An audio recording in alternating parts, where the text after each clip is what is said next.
அது வந்து கண்டிப்பா ஏற்றுக்கொள்ள முடியாது. பிரதானத்துவம் இந்த கூட்டத்துக்கு கூட்டப்பட்டது. ஏன் இவ்வளவு பெரிய ஒரு கன்ஃபியூஷன்? நான் ரொம்ப சிம்பிளான ஒரு கொஸ்டின். அவருக்கு வேற எந்த விதமான ரைட்ஸும் கிடையாது. வணக்கம். நேர்பட பேசு நிகழ்ச்சிக்கு வரவேற்கிறோம். டெல்லி அரசியல் களம் நாளுக்கு நாள் மாற்றமடைந்து வருகிறது. இதை முன்வைத்து திமுக அதிமுக என்ன முடிவை 2009 எடுக்க வாய்ப்பு இருக்கிறது என்பதான் இன்றைய நேர்பட பேசுவின் பேசுபொருள். மாறி வரும் டெல்லி அரசியல் களம் திமுக அதிமுக 2029 கணக்கு என்ன என்ற தலைப்பில் பேச இருக்கிறோம். மூத்த பத்திரிகையாளர் திரு ஆர்.கே. ராதாகிருஷ்ணன் பங்கேற்றிருக்கிறார். மூத்த பத்திரிகையாளர் திரு பிரியன் இணைந்திருக்கிறார். எழுத்தாளர் திரு ராம்கி பங்கேற்றிருக்கிறார். பத்திரிகையாளர் திரு ஜீவசகாப்தன் பங்கேற்றிருக்கிறார். வணக்கம் முதலில் அனைவருக்கும். திரு ஆர்.கே. ராதாகிருஷ்ணன், என்னென்ன சூழல்கள் 2029 கூட்டணியை தீர்மானிக்கக்கூடியதாக இருக்கும் டெல்லியில், தமிழ்நாட்டில்? இப்போ ஒன்றுலையுமே ஒரு பெர்மனன்சி இல்லாத ஒரு விஷயம் தான் பார்த்து கொண்டிருக்கிறோம். இப்போது இருக்கின்ற சூழ்நிலையில் காங்கிரஸ் திமுகவுக்கு ரீச் அவுட் பண்ணுது. டீலிமிட்டேஷன் பில்லை எப்படியாச்சும் நாம் நிறுத்த வேணும். டீலிமிட்டேஷனில் இப்போ காங்கிரஸ் கூட இல்லாமல் திமுக பாஜகவுக்கு துணைத்தால், திமுகவினுடைய இன்றைக்கு இருக்கிற டிமாண்ட் பார்த்தீங்கன்னா ப்ரோரேட்டா பேஸில் 50% உயர்த்ததாக இருந்தால் கூட தமிழ்நாட்டினுடைய பர்சன்டேஜ் குறைஞ்சிடக்கூடாது, 7.3%லேயே இருக்கணும். அதுதான் திமுகனுடைய இப்போது டிமாண்டாக இருக்கிறது. ஆனால் இதே பில்லை தான் மு.க. ஸ்டாலின் கொளுத்தினார், தேர்தலுக்கு முன்னால் கொளுத்தினார். அப்போ அது ஒரு கேம்பெயினாக எடுத்துகிட்டு போகிறதுக்கு திமுகவும் கஷ்டமாக இருக்கும். அதாவது ஈஸியாக எளிதாக மக்களிடம் சொல்லலாம், நேற்று கொளுத்தினாருங்க, இன்றைக்கி சப்போர்ட் பண்ணுறாருங்க, இதுதான் அதிகார மமதை, அங்கே போய் செட்டில் ஆக போகிறாங்க, இப்படி தாராளமாக பேசலாம். ஸோ அது திமுகவுக்கு ஒரு பெரும் பிரச்சனையாக இருக்கும். காங்கிரஸ் அதை யூஸ் பண்ணிக்கிட்டு அதில் பெரிய ஒரு கேம்பெயின் மாதிரி சொல்லிட்டு எடுத்துக்கொண்டு போகுது. ஆனால் டெஸ்பரேஷன் மிக தெளிவாக தெரியுது காங்கிரஸ் தரப்பில் இருந்து. வேற ஒன்றும் கிடையாது, தாவேக்காவுக்கும் அங்கே எம்பிஸ் கிடையாது. ஒன்று. ரெண்டாவது தாவேக்காவை எந்த அளவுக்கு நம்ப முடியும்னு இன்னைக்கு காங்கிரஸில் பெரிய கேள்விகள் காங்கிரஸ்குள்ளாலே கேட்டுக்கொண்டிருக்கிறார்கள்.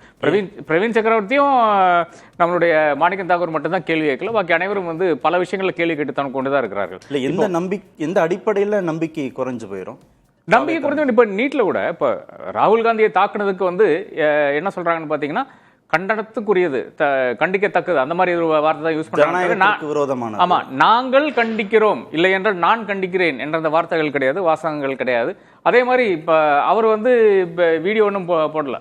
தேர்தலுக்கு முன்னால் பல வீடியோஸ் போட்டுட்டு இருந்தாங்க. இப்போ வீடியோ எல்லாம் ஒன்றும் கிடையாது. அவர் பேச மாட்டார், சிஎம் பேச மாட்டார். அப்படி இருக்கின்ற ஒரு நிலையில இவங்களை பல விஷயங்கள் இன்னைக்கு இருக்கின்ற இந்த மனோன்மணியம் சுந்தரவன் யூனிவர்சிட்டி என்ற பிரச்சனையானாலும் சரி, அது அந்த யூனிவர்சிட்டியை சார்ந்த பிரச்சனை கிடையாது இல்லையா? அப்போ அந்த மாதிரி ஒவ்வொரு இஷ்யூ எடுத்து பார்க்கும்போது பாஜக எதிராக ஒரு சாஃப்ட் ஸ்டாண்ட்ல போய் கொண்டிருக்கிறார்கள் தாவேகா என்று அனைவருக்கும் தெளிவாக தெரியுது. நிறைய இன்ஸ்டன்சஸ் வந்துருச்சு, இப்போ நிறைய தெளிவாக தெரிகிறது. ஸோ அதனால காங்கிரஸுக்கு ஒரு பெரிய ஒரு அச்சம் வருகிறது. இப்போ இவங்களை வச்சு இவங்க கூட இருந்தா அங்கேயும் இல்லை இங்கேயும் இல்லை நிலைமையாயிருமோ என்ற இது இருக்குது. 2029 மிக தெளிவாக காங்கிரஸ்க்கு இன்னைக்கு பார்க்கும்போது அப்பர் ஹேண்ட் மாதிரி தெரிகிறது. ஏனென்றால் இன்னைக்கு பாஜக பேக் ஃபுட்ல இருக்கிறது. வேற ஒன்றும் கிடையாது. ஜென்சியினுடைய ப்ரொட்டஸ்ட், பிரதமரை ஒரு ஜோக்கராக சித்தரிச்ச அந்த விஷயம், இனி அங்கிருந்து விடிவு கிடையாது. பிரதமர் என்ற அந்த நபர் ஒரு பெரிய ஸ்ட்ராங் மேன், அயன் மேன், எல்லாம் தெரிஞ்ச மனிதர், நாட்டை காப்பாற்றக்கூடிய அந்த இமேஜ் கம்ப்ளீட்டாக உடைந்து விட்டது, சிதைந்து விட்டது. அப்ப எவ்வளவுதான் நீங்க பாக்கி இருக்கின்ற எம்எல்ஏஸ் எம்பிஸை வாங்கினா கூட, அதாவது எவ்வளவு வாங்கியிருக்காங்க, திரிணாமுல்ல இருந்து நல்ல ஒரு அமௌண்ட் கொடுத்து வாங்கியிருக்காங்க அவங்களுக்கு தெரியுது. இந்த பக்கம் சிவசேனால இருந்து வாங்கியிருக்காங்க, நேஷனல் என்சிபியில இருந்து வாங்கியிருக்காங்க, பல இடங்கள்ல இருந்து வாங்கினா கூட இன்னைக்கு அவங்க அவருடைய அந்த இலக்கு 360 என்ற இலக்கு இன்னும் அடையவில்லை. அதுக்கு திமுக தேவைப்படுகிறது. அப்போ திமுகவுக்கு அதுக்கு கைமாற்றாக என்ன செய்ய முடியும்? இது ஒரு பெரிய கணக்காக இருக்கும். அப்போ ஆனா இதுதான் இப்போது இருக்கிற பிரச்சனை இதுதான். ஆனா இன்னைக்கு கூட திமுக தயாநிதி பேசியிருக்காரு. தயாநிதி நீட் பேன் தான் கேட்டுக்கொண்டிருக்காரு. தயாநிதி மாறனும் அதான் கோரினாரு. அப்போ தயாநிதி ஆனாலும் சரி, ஆராசா ஆனாலும் சரி, பேசின அத்தனை நபர்களும் திமுக இருந்து ஒரு சேஞ்ச் நாம் இன்னும் காணல. கனிமொழி வெளியே இப்போ கொடுக்குற இன்டர்வியூஸ் எல்லாம் பார்த்தீங்கன்னா ஒரு சேஞ்சும் பாஜகவுக்கு எதிரான அந்த ஸ்டாண்ட்ஸ்ல இருந்து ஒரு சின்ன மூவ்மெண்ட் கூட நாம இது கூட பார்க்க முடியல. அப்ப திமுக இன்னும் அந்த டிஸ்கஷன் வரலன்னு நான் கருதுறேன். திமுக உள்கட்சி பிரச்சனைகள், அந்த உள்கட்சி பிரச்சனைகளை நாம் எப்படி சால்வ் பண்றது, குடும்பத்தில் எத்தனை பேர் மேல இருக்க முடியும், அதாவது லீடர்ஷிப் பொசிஷன்ஸ்ல, அதுல யார் வெளியே இருக்க வேண்டும், இதெல்லாம் பேசிக்கொண்டிருக்கிறார்கள் என்று நான் கருதுகிறேன். அது திமுகவை பொறுத்தவரை. அதிமுகவை பொறுத்தவரை நான் பலமுறை சொல்லியிருக்கேன், தினகரன் தான் அந்த கட்சியினுடைய தலைவர், தினகரன் தான் வர வேண்டும் என்று. ஏன்னா இவரால் முடிய மாட்டேங்குது, இருக்கிறவர் எல்லாம் ஓடி போயிட்டாங்க. அதாவது பெருந்தலைகள் எல்லாம் ஜெயிச்சு வந்தா கூட அந்த கட்சி இன்னைக்கும் ஒரு ஒருங்கிணைந்த கட்சியாக நாம் பார்க்க முடிய மாட்டேங்குது. புது சண்டையை மூட்டி விடுற மாதிரி தெரியுது. இல்ல இப்போ வந்து அரவணைத்து செல்ல வேண்டும் என்றதான இவருடைய பிரச்சனையா இருக்கு. அதாவது எந்த தலைவர்கிட்ட வேணா பேசி பாருங்க. அதிமுக இருக்கிற தலைவர், வெளியே போன தலைவர்கள்ட்ட யார்கிட்ட வேணா பேசி பாருங்க. இல்லை என்றால் தாவேக்காக வாக்களித்த நபர்கள் இதெல்லாம் பேசி பார்த்தீங்கன்னா நமக்கு பொதுவாக தெரிகின்ற விஷயம் என்னவென்றால் இவர் ஒரு ஆட்டோகிராட் மாதிரி நடந்து கொள்கிறார், இவர் எம்ஜிஆர், இவர் ஜெயலலிதா நினைத்து கொண்டிருக்கிறார். அந்த ஒரு பிம்பம் அவரே நினைச்சு he thinks he is that நினைச்சா கூட, ஆனா தட் இஸ் நாட் அ ஃபேக்ட்ங்கிறது தான் அனைவரும் வந்து பேசி கொண்டிருக்கிறார்கள். அப்ப அது அந்த தலைமைக்கு இன்னொருத்தர் வந்த அது என்ன கம்ப்ளீட் பிரேக். அதாவது ஒரு வேலுமணியும் தங்கமணியும் பாக்கி இருக்கின்ற அந்த வெஸ்டர்ன் ரீஜன்ல இருக்கிற சிங்கைய ராமச்சந்திரன் கூட கிளம்பி போயிட்டாருங்களே. அப்ப அந்த அளவுக்கு தான் நீங்க கட்சியை வச்சிருக்காங்க இருக்கு இல்லையா? அப்ப எடப்பாடி பழனிசாமியோ இல்ல நீங்க விருப்பம் படுற மாதிரி திரு தினகரனோ யார் இருந்தாலும் பாஜகவுடன் அதிமுக இருக்கும் 29 அப்படி முடிவெடுத்துக்கலாமா? இல்ல அதுதான் பிரச்சனை. இப்ப பாஜகவுக்கு பிரச்சனை என்னன்னா அதிமுக கட்டி இழுக்கிறத விட நாம வேற ஏதாச்சும் ஆப்ஷன் இருக்கா தமிழ்நாட்டுல அப்படின்னு. பாமக பயங்கரமா நல்லா பெர்ஃபார்மன்ஸ், எம்எல்ஏ எலெக்ஷன் நல்லா பெர்ஃபார்ம் பண்ணி இருக்கிறது. அப்ப பாமகவில் வைக்கிறதுல கூட வைக்கிறதுல வந்து அர்த்தம் இருக்கிறது. ஆனா அதிமுக இன்னமும் நலிந்து போன ஒரு கட்சியாக மாறிவிட்டால் என்ன செய்ய முடியும்? அப்ப அதிமுக இருக்கிறத விட வேற ஏதாச்சும் ஒரு அந்த கூட்டணியில் இருந்து 4 பேர் இழுக்க முடியுமா என்று பார்ப்பார்கள். அதாவது இப்போ லெஃப்ட் வரமாட்டாங்க, ஐயுஎம்எல் வரமாட்டாங்க. வர்றதுக்கு ஒரே ஒரு கட்சி இருக்கிறது விடுதலை சிறுத்தைகள் தான். ஆனா பாமக இருக்கிற இடத்துல வந்து விடுதலை சிறுத்தைகள் வராது. இந்த மாதிரி இருக்கும்போது இனி திமுகவுக்கு தான் என்ன அழுத்தம் கொடுக்க முடியும் என்றதான் இருக்கிறது. இப்போ கேஸ் மூலயமா அழுத்தம் கொடுக்க முடியுமா? இன்னொரு 3 அமைச்சர்கள் மேல கேஸ் இருக்கிறது. மொத்தமா ஐ திங்க் 7-8 அமைச்சர்களுக்கு மேல இருக்கு. 3 அமைச்சர்கள் மேல இப்போ ப்ரொசீட் பண்ணக்கூடிய அந்த வாய்ப்பு இருக்கிறது. கவர்னர் சாங்ஷன் கேட்டிருக்காங்க போல தெரியுது. இடி, சிபிஐ 2 ஆர்கனைசேஷன் கேட்டிருக்கு. அது வந்து விட்டால் அதை வைத்துக்கொண்டு திமுகவை நசிக்க முடியுமா? இந்த மாதிரியான நகர்வுகள் தான் இப்ப எல்லாமே வந்து. இப்ப நீங்க கொஞ்சம் முன்னாடி சொன்னீங்க அயன் மேன், பாஜக ரொம்ப செல்வாக்கான கட்சி, திரு மோடியுடைய செல்வாக்கு அப்படிங்கறதெல்லாம் பழைய நிலையிலே இல்ல, கொஞ்சம் குறைஞ்சிட்டு வருது. அதை காங்கிரஸ் அறுவடை பண்ணக்கூடிய இடத்துல, ராகுல் அறுவடை பண்ணக்கூடிய இடத்துல இருக்கிறாங்கன்னு நீங்க சொன்னீங்க. பாஜக சூஸ் பண்ணக்கூடிய இடத்துல இருக்கா? இங்க அவங்க பார்க்க மாட்டாங்களா? திமுகவோ அதிமுகவோ பழைய செல்வாக்கோடு இல்லாத பாஜகவோடு ஏன் கூட்டணி அப்படின்னு ஒன்னும் நினைக்க மாட்டாங்களா? இல்ல இது வந்து இப்ப ஜெயிலுக்கு போகணுமா வேண்டாமா இதுதான் கேள்வி. இதெல்லாம் கேள்வியே கிடையாது. ஒரு அரசியல்வாதியும் தமிழகத்தில் இருக்கின்ற ஒரு அரசியல்வாதி நீங்க ஜெயிலுக்கு போக விரும்பல. அதான் பிரச்சனையா இருக்கிறது. இது யாராச்சும் தமிழகத்தை மட்டும் கிடையாது, இந்தியா போறாங்க. 12 வருஷமாக நடக்காத ஒரு விஷயம் வந்து குட்டி பசங்க வந்து பண்ணி காமிச்சாங்க இல்லையா? அதற்கு காரணம் என்ன? இந்தியாவில் இருக்கிற ஒரு அரசியல்வாதியும் ஜெயிலுக்கு போக விரும்பல. நீங்க அதற்காக இறங்கி துணிஞ்சு இறங்கினீங்கன்னா 100% வந்து இது என்னைக்கும் அந்த பிம்பம் வந்து உடஞ்சிருக்கும். அது உங்களால் முடியாத காரணம் என்ன? ஏன்னா எங்க போய் உட்கார்ந்தாலும் 144 போட போறாங்க, இல்லைன்னா என்எஸ்ஏ, டெல்லினா என்எஸ்ஏ, இந்த மாதிரி லாஸ் கொண்டு வர போறாங்க. அப்ப உங்க மேல கேஸ் பாயத்தான் செய்யும். அவங்களை பிடிச்சி ஜெயிலில் போடத்தான் போறாங்க. ஒரு 10 நாள் 20 நாள் இருக்குதான் வேணும். டாய்லெட் ரொம்ப மோசமா இருக்கு. இந்த ஜெயிலில் இருக்கிற ஒரே ஒரு பிரச்சனை அது மட்டும் தான். டாய்லெட் ரொம்ப மோசமா இருக்கு. சாப்பாடெல்லாம் நீங்க இதை கன்விக்டட் கிரிமினல் கிடையாது, அதனால சாப்பாடெல்லாம் உங்களுக்கு வெளியிருந்து வந்துடும். ஒரு அதுல ஒன்றும் பிரச்சனையே கிடையாது.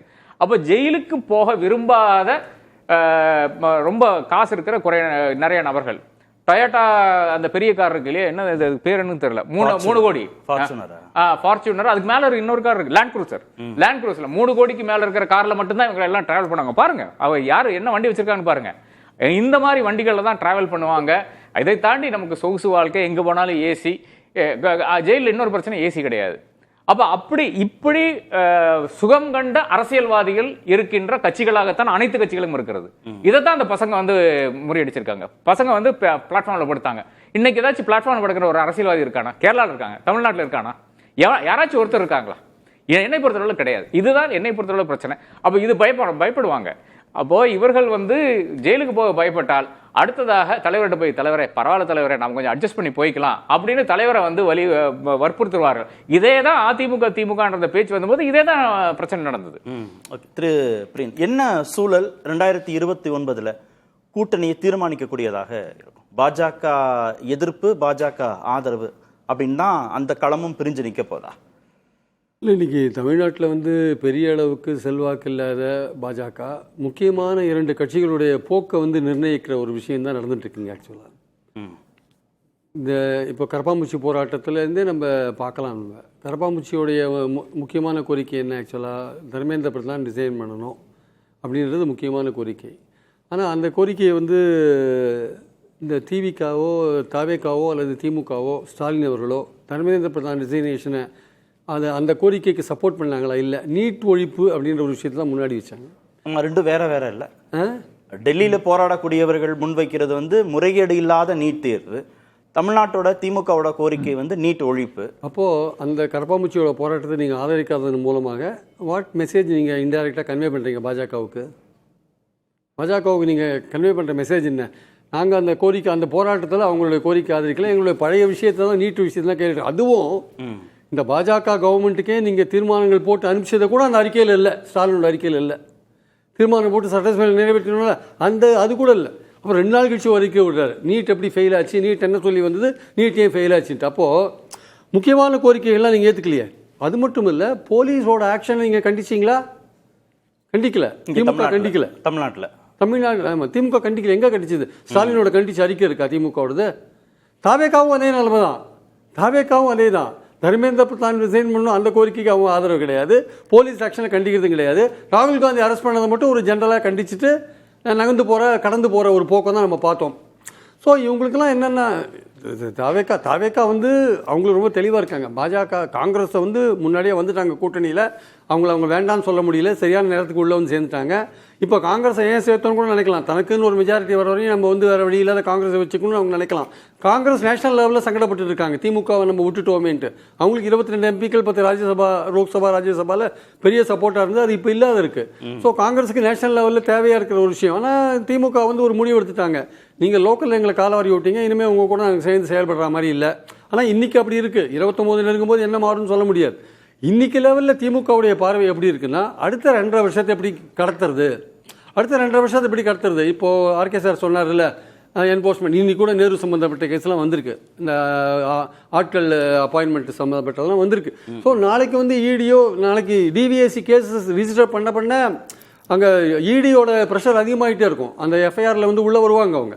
அப்போது விஜய் வந்து திமுகவை வந்து தள்ளுறார், பாஜகவை நோக்கி தள்ளுறார். இவங்க எவ்வளோ தூரம் அங்கே போய் விழுவாங்கன்னு தெரியாது.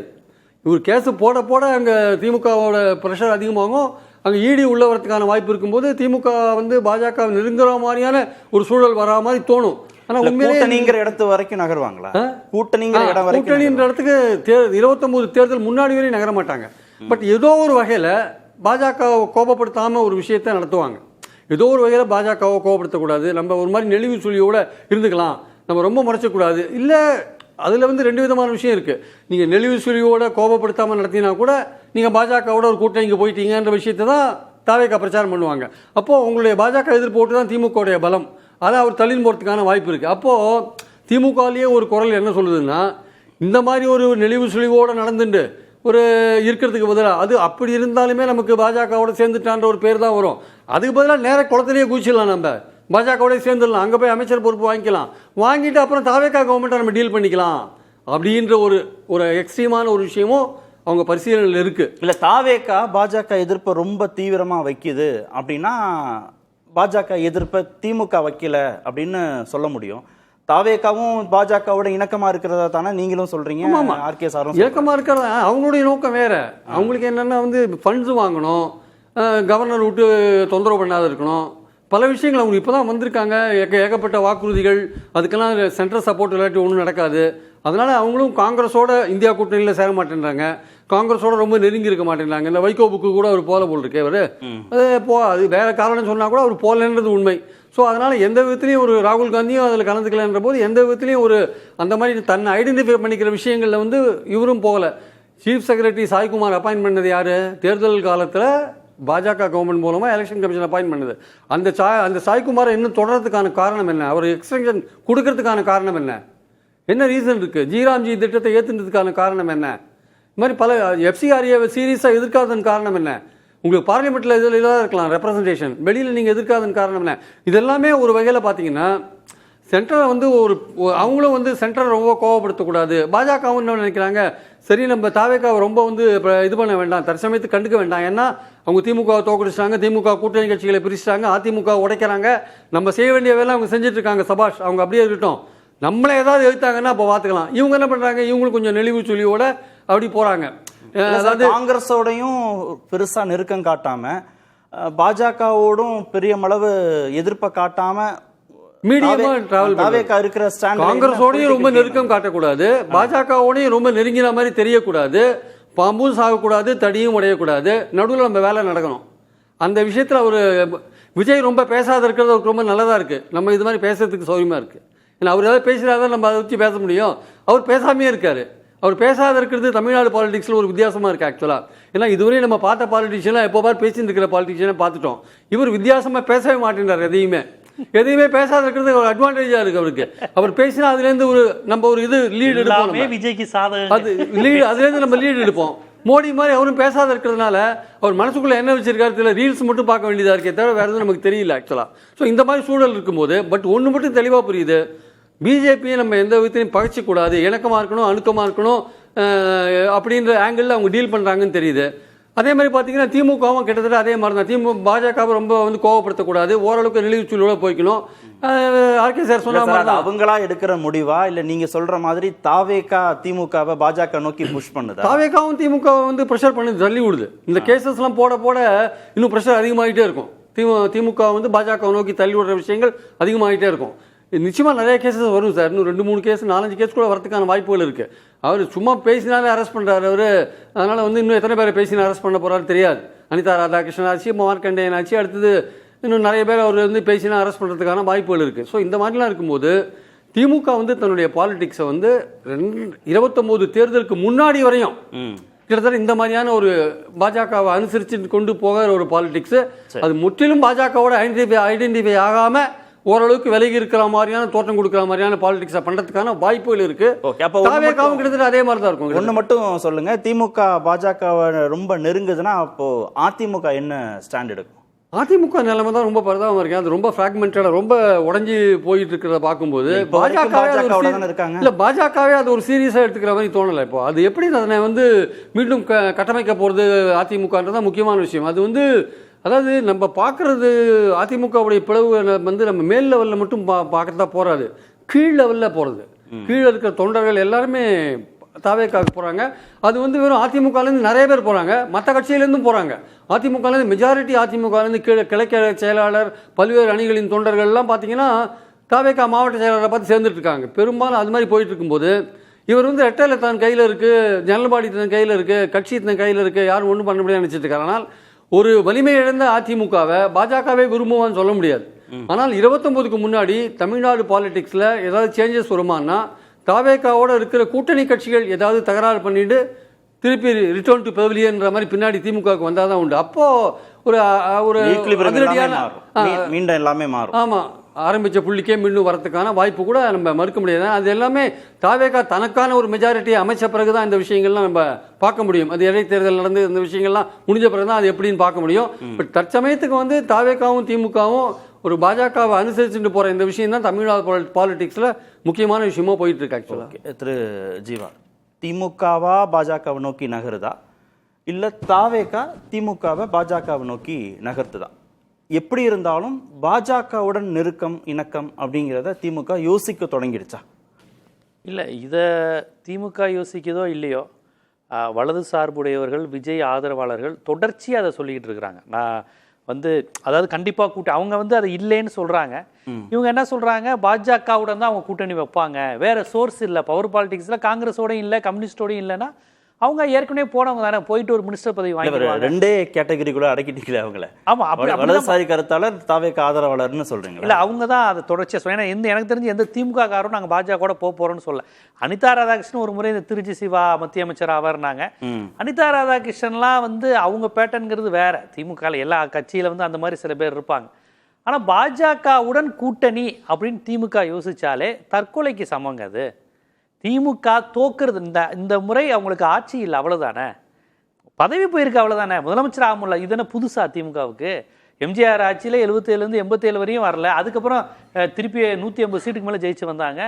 91 இனிமேல் திமுக கிடையாது. நாங்கள் 96 அவ்வளோ பெரிய வெற்றி, 183 இடத்துக்கு மேலே வெற்றி பெற்று வந்தாங்க. அதனால கட்சி இருக்கணும். அதுதான் 2-3 விஷயங்கள் சொல்றாங்களே, நீங்க ஒன்னொன்னா கூட சொல்லுங்க. இங்க லஞ்ச ஒழிப்புத்துறை வழக்கு போடுது, தாவேக அரசு வழக்கு போடுது. அந்த பக்கம் மத்திய புலனாய்வு ஏஜென்சிகள் நெருக்கிறாங்கன்னா ஒரே நேரத்தில் மத்திய அரசு மாநில அரசு ரெண்டையும் திமுகனால எதிர்கொள்ள முடியுமான்னு ஒரு வாதம் வச்சாங்களே, அதை எப்படி பார்க்குறீங்க? இல்லைங்க, அதை எதிர்கொண்டாதான் கட்சி இருக்கும். என்ன ஆர்கே சார் சொல்ற ஒரு முக்கியமான விஷயம், இன்னொன்னு அப்படின்னு யோசிக்கல. அப்படி யோசிச்சா கட்சி இருக்காது. கட்சி டோட்டலா இருக்காது. இப்ப இவங்க வேற ஒன்றும் இல்லை. இப்போ அதிமுக தினகரன் தரப்புல இருந்து இங்கே வந்த செந்தில் பாலாஜி போன்றவங்கலாம் கடந்த 5 வருஷத்தில் பதவி இதெல்லாம் வாங்கினாங்க. எத்தனையோ முறை பாஜக அவங்களை கூட்டு பார்த்துச்சு, ரொம்ப ஓப்பனாகவே சொல்லிடுச்சு, கோர்ட்லேயே சொன்னாங்க பிஜேபிக்கு வந்துருங்க மேட்ரு முடிஞ்சிடும்லாம் சொன்னாங்க. ஸோ இந்த மாதிரிலாம் நடந்தப்போ போகலை. நான் திருப்பி சொல்கிறேன், அப்படி திமுக யோசிச்சா தற்கொலைக்கு சமம், கட்சி அவுட் ஆயிரும். பாஜகவுடன் கூட்டணி இப்போ இந்த 5 வருடம் அவங்க என்ன வெண்கொற்ற கூட இல்லைன்னா என்ன, கட்சி கொள்கை தானே முக்கியம். அடிக்கடி அவங்க மேடையில் சொல்கிறது அதானே, கலைஞர் சொல்கிறது என்ன, நாம் கட்சி ஆரம்பித்ததுன்னு ஆட்சியை பிடிக்கவா, அதிகாரத்தை பிடிக்கவா, மக்களுக்காக தானே, தொண்டர்களுக்காக தானே, தமிழுக்காக தானே, தமிழ்நாட்டுக்காட்டி தானேங்கிறது தானே. எதிர்கட்சியாக இருக்கும்போது ரொம்ப வீரியமாக செயல்படக்கூடிய வாய்ப்பு. என்னை கேட்டால் இந்த முறை கிடைத்த தோல்வியை நல்வாய்ப்பாக பயன்படுத்தி கட்சி கட்டமைப்பை வளர்க்குறது, ஆளுங்கட்சிக்கு எதிராக தொடர்ச்சியாக பேரணி நடத்துறது, போராட்டம் நடத்துறது, மத்திய அரசையும் சேர்த்து செய்வது மாதிரி செய்வது தான் திமுக லாபம். இல்லை, மாநிலத்திலையும் அதிகாரம் இல்லாமல் மத்தியிலும் அதிகாரம் இல்லாமல் எத்தனை ஆண்டுகள் திமுக இருக்குன்னு கேட்குறாங்களே. எம்ஜிஆர் ஆட்சியில் அப்படி தானே இருந்தாங்க. ஒரே ஒரு முறை இந்திரா காங்கிரஸ் திமுக கூட்டணி ஜெயிச்சப்ப எம்ஜிஆர் ஆட்சியை பதவி விலக்க வச்சாங்க, திருப்பி இங்க இது போயிட்டாங்க. எம்ஜிஆர் எப்பவுமே டெல்லியில யார் இருக்காங்களோ அவங்களோட தானே கூட்டணி வைப்பார் அவரு. அதனால தானே நானும் மன்றாடியார் ஒப்பு கோயம்புத்தூர் மன்றாடியார் அப்படின்னு ஒரு முறை எம்ஜிஆர் சொன்னார், நான் மலையாளி கிடையாது நான் மன்றாடியார்ங்கிறப்ப கலைஞர் கிண்டல் அடிச்சார்ல, ஆம் சரண் சிங்கிடம் மன்றாடினார், மொராஜி தேசியிடம் மன்றாடினார், இந்திரா காந்தியிடம் மன்றாடினார் கிண்டலா சொன்னார். அதனால் டெல்லியில எங்க அதிகாரம் இருக்கோ அப்பதான் மேக்சிமம் எம்ஜிஆர் அங்க இருப்பாருங்கிறதா விமர்சனமா இருக்கும். திமுக அப்படி ரெண்டுமே இல்லாமலாம் இருந்திருக்கிறாங்க. இப்போ நீங்கள் அந்த ஜெயலலிதா இருந்தபோது மன்மோகன் சிங்கோட இவங்க இருந்தாங்க. ஆனால் அப்படி இருந்தப்போ இந்த ஈழ பிரச்சனை இதெல்லாம் அவங்களுக்கு நெகட்டிவாக தான் மாறிச்சு. அதனால் அந்த அதிகாரத்தில் கண்டிப்பாக இருக்கணுங்கிற அவசியம் இல்லைங்க. சரி, அதிகாரத்தை விட்டுருங்க, கூட்டணிக்கான ஆப்ஷன்ஸ் நீங்க பாருங்க. காங்கிரஸ், ஐயுஎம்எல், விசிக, இடதுசாரிகள்லாம் தாவேக்காவோடே இருக்காங்க அப்படின்னா இவங்களுக்கு என்ன ஆப்ஷன்? ஒருவேளை அதிமுக, பாமக, அமமுக, இவங்க பாஜக இவங்க எல்லாரும் நின்ட்டாங்கன்னா திமுக நாடாளுமன்ற தேர்தல் களத்தில் தனிச்சு விடப்பட்டுருமே அப்படின்னு கேட்குறாங்க. இல்லைங்க, தனித்து விடப்பட்டால் இப்போ நல்லா கவனிச்சு பாருங்க, விஜய் கட்சியினுடைய வெற்றிக்கு காரணம் அவர் கூட்டணி இல்லாமல் நின்றது தான். ஓட்டு போட்டவங்கெல்லாம் ஏணி சின்னத்தை பார்த்தோ, கொடை சின்னத்தை பார்த்தோ, உங்களுக்கு பானை சின்னத்தை பார்த்தோம்லாம் ஓட்டு போடக்கூடிய ஆட்கள் கிடையாது. விஜய்க்கு விழுந்தவங்களுக்கு வேட்பாளரும் தெரியாது, சின்னமும் தெரியாது.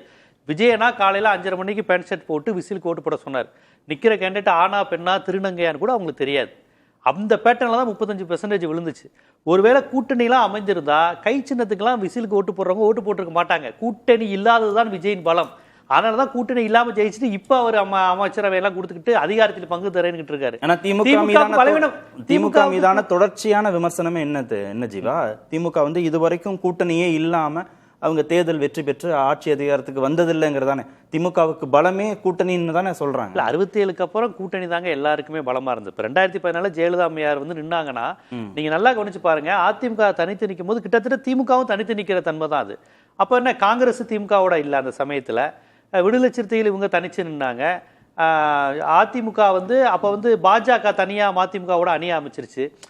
ஒன்றும் பெரிய யாரும் பலமா இல்லை, திமுகவும் தனிச்சு தான் நின்றுச்சு. தனிச்சு நின்று தோத்தாங்க, இவங்க தனிச்சு நிற்கிறதுல பெர்செப்ஷன் கேம்ல பின்வாங்கிட மாட்டாங்களா? இந்த பக்கம் ராகுல பிரதமர் வேட்பாளராக முன் வச்சு தாவேகா ஒரு அணி, இந்த பக்கம் திரு மோடியை முன் வச்சு அதிமுக ஒரு அணினா திமுக யாரையுமே பிரதமர் வேட்பாளராக முன் வச்சு நிற்காம பெர்செப்ஷன் கேம்ல ஜெயிச்சிட முடியும் இல்லை? அந்த பார்வை இதெல்லாம் கடந்துருச்சுங்க.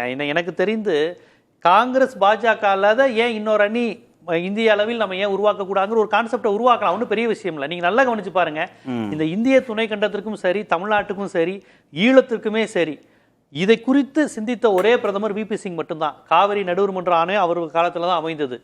உங்களுக்கு ஈழ பிரச்சனை குறித்து ஒரு அக்கறையும் பார்வையும் கொண்ட ஒரே பிரதமராக விபி சிங் மட்டும்தான் இருந்தாங்க. பிற்படுத்தப்பட்ட மக்களுக்கான இடஒதுக்கீடுங்கிறது விபி சிங் காலத்தில் நடந்தது. இந்திரா காந்தி தூக்கி எறிஞ்சிட்டாங்க பிசி ரிசர்வேஷனை. ராஜீவ்காந்தி கொடுக்கவே கூடாதுன்னு சொன்னாங்க. காங்கிரஸே இப்படின்னா பிஜேபி ஜனசங்கத்துடைய நிலைப்பாடு என்ன நம்ம கேட்க வேண்டிய அவசியம் இல்லை. ஈவன் சிபிஎம் கூட பிசி ரிசர்வேஷன்ல ஃபேவரான நிலைப்பாடு கிடையாது 90களில். இப்போ அவங்க மாறி இருக்கலாம். அப்போ விபி சிங்னு ஒருத்தர் யாரு?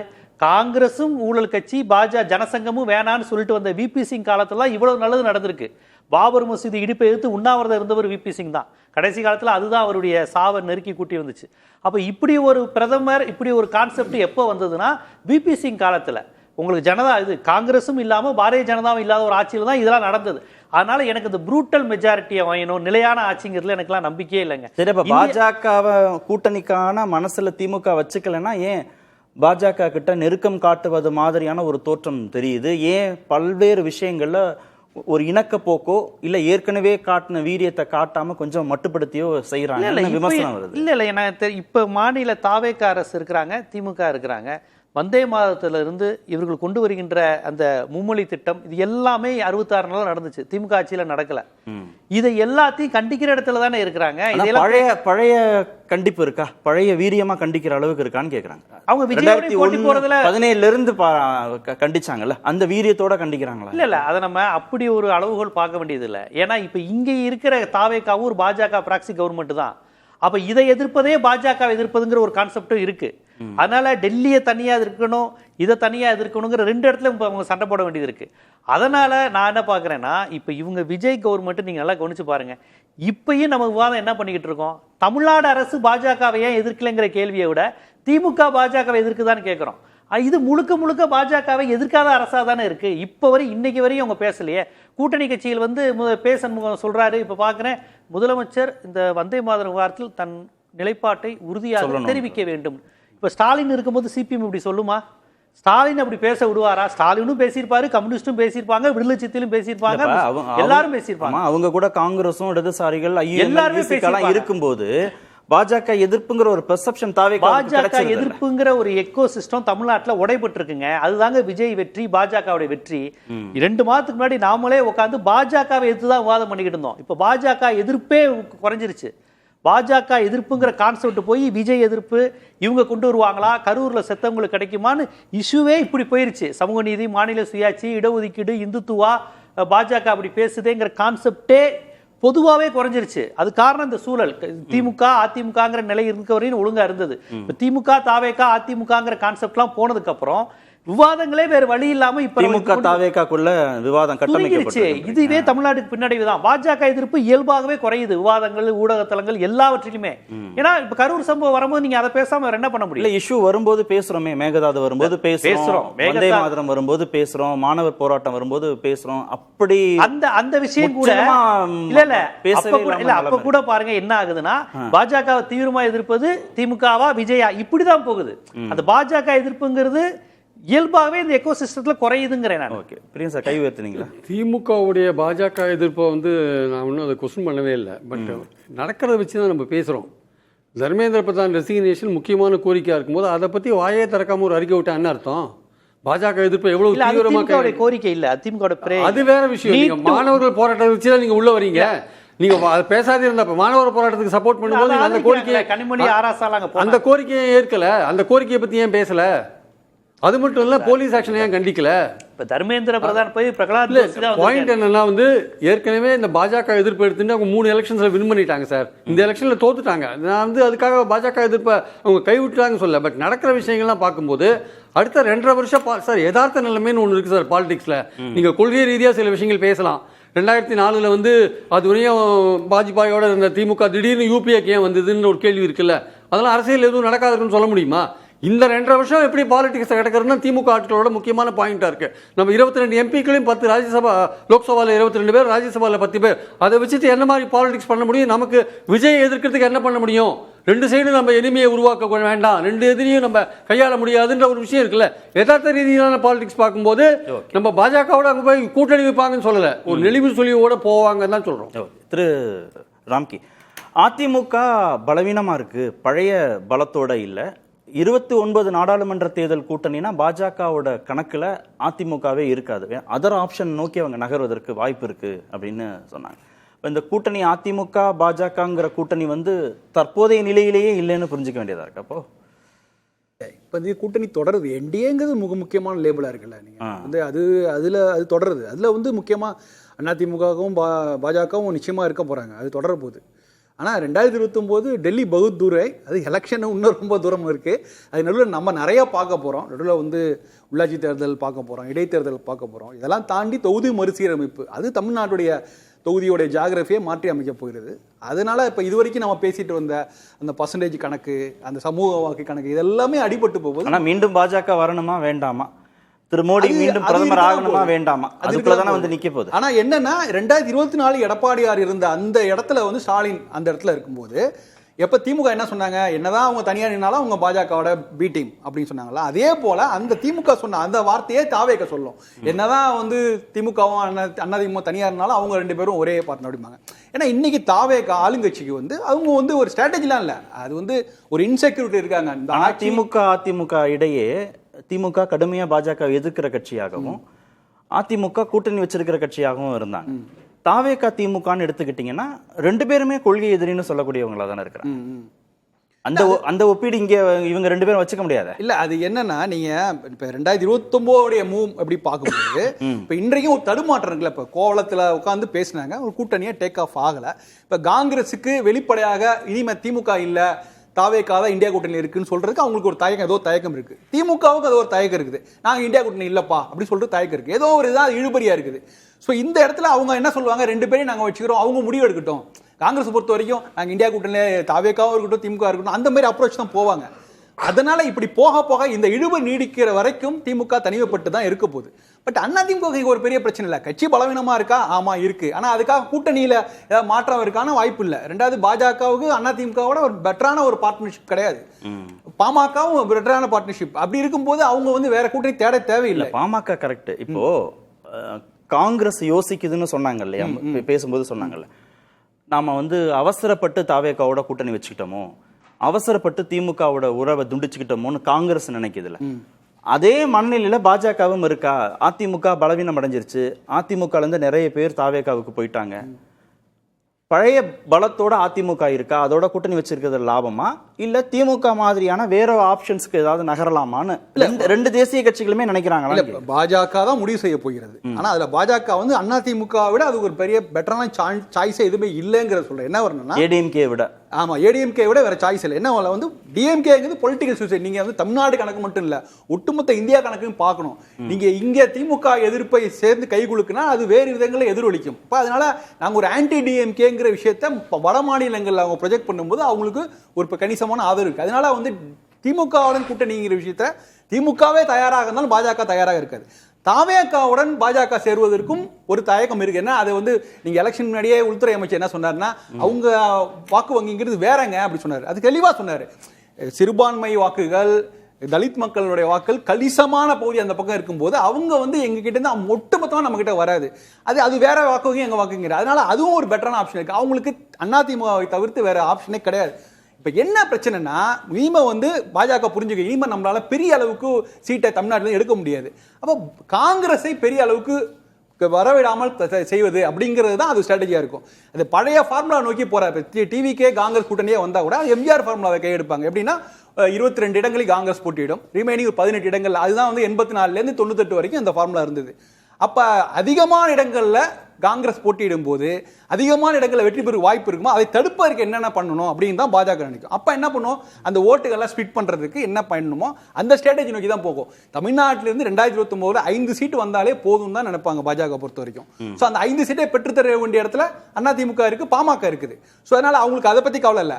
எதிர்த்தரப்புல காங்கிரஸ் கணிசமான இடத்தோட வந்துடக்கூடாது. அதுக்கு என்ன ஸ்ட்ராட்டஜி பண்ணுமோ அதுக்கு பாத்தீங்கன்னா இன்னைக்கே தெரியுது, அண்ணாமலை அதுக்குள்ள கட்சி ஆரம்பிச்சுடுவார். அவ்வளவு குறைவான எண்ணிக்கை போதும்னு அவங்க சமாதானம் அடைஞ்சிருவாங்க. இல்ல உங்களுக்கு இது வரைக்கும் அவங்க 3வது முறையே அவங்களுக்கு எதிர்பார்க்கப்பட்ட எண்ணிக்கை வராத போது 4வது முறைன்னு வருகிற போது அவங்களுக்கு நீங்க வேற கூடுதலா தேவை. இங்கேருந்து ஓட்டு வர்றதுக்கான சீட்ஸ் வர்றதுக்கு கன்வெர்ட் ஆகிறதுக்கான வாய்ப்புகள் குறைந்துகிட்டே போகுது. மேபி தொகுதி மறுசீரமைப்புக்கு அப்புறம் ஒரு வாய்ப்புகள்லாம் இருக்கலாம். பட் அது கூட அது ஒரு எலெக்ஷன் முடிஞ்ச அப்புறம் தான் தெரியும். பட் இன்றைய அளவில் அவங்களுக்கு வின்னிங் கிடைக்காதுங்கும் போது நம்ம பெரிய அளவுக்குலாம் அகலக்கால் வைக்காமல் எதிர்த்தரப்ப, ஏன்னா இன்னைக்கு தெளிவா தெரியுது எப்படி காங்கிரஸ் டிவிக்கை விட அதிகமான இடங்களை போட்டியிடும். அப்படிங்கும்போது அவங்க அதிகமாக வெற்றி பெற்றக்கூடாது. அதுக்கு என்ன ஸ்ட்ராட்டஜி பண்ணுமோ அதை செய்தாலே போதும்னு நினைக்கலாம். அது ஒரு நல்ல ஸ்ட்ராட்டஜி தானே. நீங்க கடந்த காலங்களில் கூட 10 இடங்களில் போட்டியிடலான்னு பாஜக முடிவு செய்து எல்லாம் பண்ணிச்சு. அதெல்லாம் ஒன்றும் டேக் ஆஃப் ஆகவே இல்லை. ஸோ இன்னைக்கு அது மாதிரியான விஷயங்கள்லாம் யோசிக்கவே மாட்டாங்க.